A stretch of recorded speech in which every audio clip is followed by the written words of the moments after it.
এই এপিসোডে আমি ইউনিট সেটআপ নিয়ে আলোচনা করব, অর্থাৎ কোন ইউনিটে আমি ড্রয়িং করব, পরিমাপটা অর্থাৎ মেজারমেন্ট কি হবে।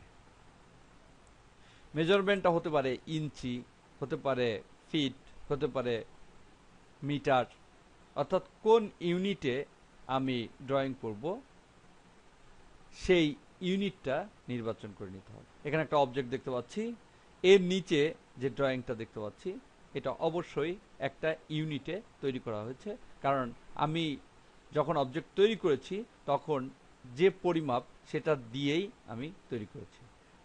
এভাবে কোনো অবজেক্ট তৈরির সময় প্রথমেই ইউনিট সেটআপটাকে ঠিক করে নিতে হবে। প্রথমেই আমি একটা ফ্রেশ পেজ চাই, এর জন্য এখানে ক্লিক করি, এখান থেকে রিসেট এই অপশনটা নির্বাচন করতে হবে। রিসেট অপশনের মাধ্যমে পেজটাকে নতুন করে সেট করা যায় এবং যে অবজেক্টগুলো ড্রয়িং করা থাকে সেগুলো র্যাম থেকে মুছে যায়, অর্থাৎ নতুন একটা পেজ তৈরি করে দেয়। আমি এখানে ক্লিক করি, প্রথমে আমাকে জিজ্ঞাসা করছে আমি এটা সেভ করব কিনা, ডোন্ট সেভ। তারপর জিজ্ঞেস করছে do you really want to reset, yes. নতুন একটা পেজ আমাকে দিয়েছে। প্রথমে আমি এখানে ইউনিট সেটআপ করব। ইউনিট সেটআপ করার জন্য কাস্টমাইজ মেনুতে ক্লিক করতে হবে, ইউনিট সেটআপ এই অপশনটা নির্বাচন করতে হবে। এখানে দেখতে পাচ্ছি ডিসপ্লে ইউনিট স্কেল, এর মধ্যে কয়েক ধরনের ইউনিট রয়েছে। এখানে জেনেরিক ইউনিটস এই ইউনিটটা নির্বাচন করা রয়েছে। আমি ইঞ্চি অথবা ফিটে নিয়ে যেতে চাই, এজন্য ইউএস স্ট্যান্ডার্ড এটা নির্বাচন করতে হবে এবং এখানে ক্লিক করে ফিট ডাব্লিউ ডেসিমেল ইঞ্চিস এটা নির্বাচন করব। ডিফল্ট ইউনিটস ফিট ইঞ্চিস, অর্থাৎ আমি ডিফল্ট ইউনিটটা কোনটা চাই, আমি এখানে ফিট চাই, কারণ যদি ইঞ্চি চাই তাহলে এর পরিমাপটা অনেক বড় করে লিখতে হবে। আমি ফিটটা নির্বাচন করা অবস্থায় ওকেতে ক্লিক করি। এইবার এখানে আমি একটা ড্র করব, বক্স ড্র করব। বক্সে যাই, ক্লিক করি, ক্লিক করে ড্র্যাগ করি, উপরের দিকে যাই, আমি এই বক্সটা ড্র করলাম। এবার এই মডিফাই প্যানেল থেকে আমি এটাকে চারদিকেই 3 ফিট করব, তাই এখানে লিখি লেন্থের সামনে 3, ট্যাব কিটা প্রেস করি, 3, ট্যাব কিটা প্রেস করি, 3, এন্টার। দেখতে পাচ্ছি এটা চারপাশেই 3 ফিট হয়ে গিয়েছে, অর্থাৎ লেন্থ 3 ফিট, ওয়াইড 3 ফিট এবং হাইট 3 ফিট। যদি আমি এখানে 18 ইঞ্চি লিখি, আমি এখানে লিখি 18 এবং ইঞ্চি চিহ্নটা দিয়ে দেই, এন্টার।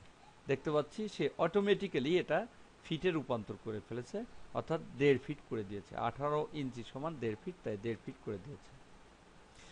যদি এখানে আমি 2.5 লিখি তাহলে সে এটাকে 2 ফিট এবং 6 ইঞ্চি করে দেবে। কিবোর্ড থেকে এন্টার কিটা প্রেস করি, দেখতে পাচ্ছি 2 ফিট এবং 6 ইঞ্চি করে দিয়েছে। আবার 3 লিখে এন্টার কিটা প্রেস করি, 3 ফিট করে দিয়েছে। এখন আমার ইউনিট সেটআপটা রয়েছে ফিটে। যদি আমি ইউনিট সেটআপটা পরিবর্তন করি তাহলে এখানে মানগুলো পরিবর্তন হয়ে যাবে, কিন্তু অবজেক্টের কোনো পরিবর্তন হবে না। শুধুমাত্র এই ফিটে কত যে ইউনিটটা পরিবর্তন করব, অর্থাৎ ধরি আমি মিটার পরিবর্তন করব, তাহলে এই ফিটে কত মিটার সেটা এখানে লিখে দেবে। আমি মিটারে পরিবর্তন করব, কাস্টমাইজ মেনু থেকে ইউনিট সেটআপ, ম্যাট্রিক এটা নির্বাচন করি, দেখতে পাচ্ছি এখানে মিটারস, ওকে। এখানে দেখতে পাচ্ছি সবগুলো মিটারে চলে আসছে, এম লেখা রয়েছে, এখানে কোনো পরিবর্তন হয়নি। আবার ফিটে যাই, ওকে, তাহলে দেখতে পাচ্ছি আবার ফিটে চলে আসছে, এখানে পরিবর্তন হচ্ছে কিন্তু এখানে কোনো পরিবর্তন হবে না। কাস্টমাইজ ইউনিট সেটআপ, এখানে আর একটা গুরুত্বপূর্ণ অপশন রয়েছে সিস্টেম ইউনিট সেটআপ। এখানে ক্লিক করে একটা ডায়লগ বক্স আসবে, অর্থাৎ সিস্টেমে ইউনিটটা যেভাবে সেটআপ করা রয়েছে সেভাবেই সেটআপ হবে। দেখতে পাচ্ছি সিস্টেমে রয়েছে 1 ইউনিট সমান সমান 1 ইঞ্চি। এখান থেকে আমি সেট আপ করে দিতে পারি, এখান থেকে সেট আপ করাই সবচেয়ে ভালো, কারণ সিস্টেমে যে অবস্থা হয়েছে ঠিক সেভাবে সে অ্যাডজাস্ট করে নেয়। এই জন্য এখান থেকেই সেট আপ করা ভালো। ওকে, এভাবে কোনো ড্রয়িং করার পূর্বে অবশ্যই ইউনিটটাকে সেট আপ করে নিতে হয়।